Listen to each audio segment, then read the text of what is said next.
பெரியாழ்வார். ஸ்ரீவில்லிபுத்தூரில் ருத்தோதன வருடம் ஆனி மாதம் சுவாதி நட்சத்திரத்தில் கருடாழ்வாரின் அம்சமாக முகுந்தாச்சாரியாருக்கும் பதுமையாருக்கும் மகனாக பிறந்தார். அவருக்கு விஷ்ணு சித்தர் என பெயரிட்டனர் பெற்றோர்.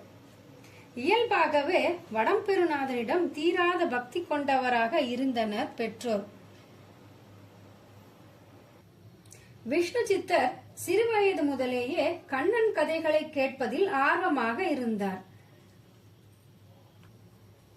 அதில் கண்ணன் மாலாக்காரியின் பூக்களை பெற்று சூடி ஆனந்தமடைவதை கேட்டு தானும் மாலை கட்டி பெருமாளுக்கு சாற்றும் கைங்கரியத்தை செய்ய நினைத்தார். அதற்காக ஒரு நந்தவனம் அமைத்து அதில் மலர்ந்த அழகிய மலர்களால் தானும் மாலை கட்டி தினந்தோறும் அதை வடக்குநாதனுக்கு சாற்றி மகிழ்ந்தார்.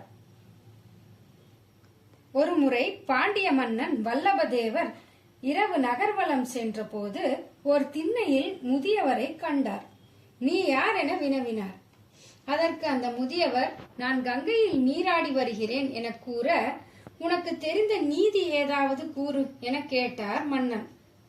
மழைக்காலத்திற்கு தேவையானதை மற்ற காலங்களிலும், இரவுக்கு தேவையானதை பகலிலும், முதுமைக்கு தேவையானதை இளமையிலும், மறுமைக்கு தேவையானதை இம்மையிலும் தேட முயற்சி செய்ய வேண்டும் என அவர் கூறினார்.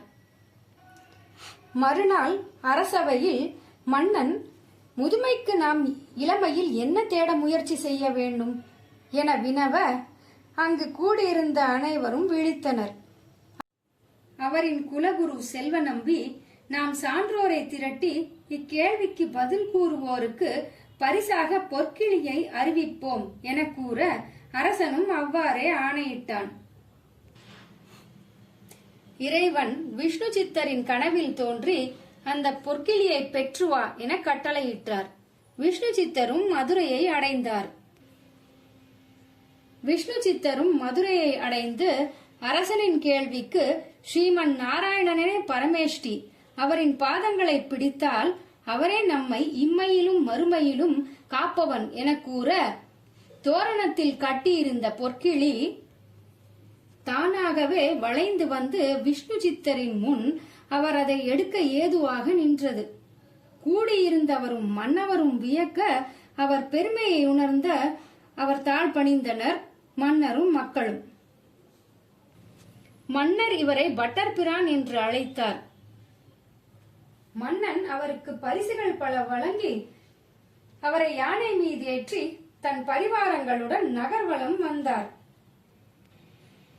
இதை காண பெருமாளே பிராட்டியுடன் தன் ஆயுதங்கள் ஏந்தி கருடாழ்வார் மீது அமர்ந்து காட்சி தந்தார். பெருமாளின் பேரழகில் மயங்கிய ஆழ்வார் அவருக்கு கண்ணேறு பட்டுவிடாமல் இருக்க யானையில் கட்டியிருந்த மணியை தாளமாக கொண்டு பல்லாண்டு பல்லாண்டு பல்லாயிரத்தாண்டு என வாழ்த்தி திருப்பல்லாண்டு பாடி அருளினார். மன்னரையும் மக்களையும் தன்னோடே பாடவும் செய்தார். பெருமாளுக்கே பல்லாண்டு பாடியதால் இவர் பெரியாழ்வார் என அழைக்கப்பட்டார். மனமகிழ்ந்து மன்னன் தந்த பரிசுகளை பொற்கிளியையும் ஏற்று வில்லிபுத்தூர் அடைந்து அதை வடபெருநாதனுக்கே சமர்ப்பித்து விட்டு மீண்டும் தன் புஷ்ப கைங்கரியத்தை தொடர்ந்தார்.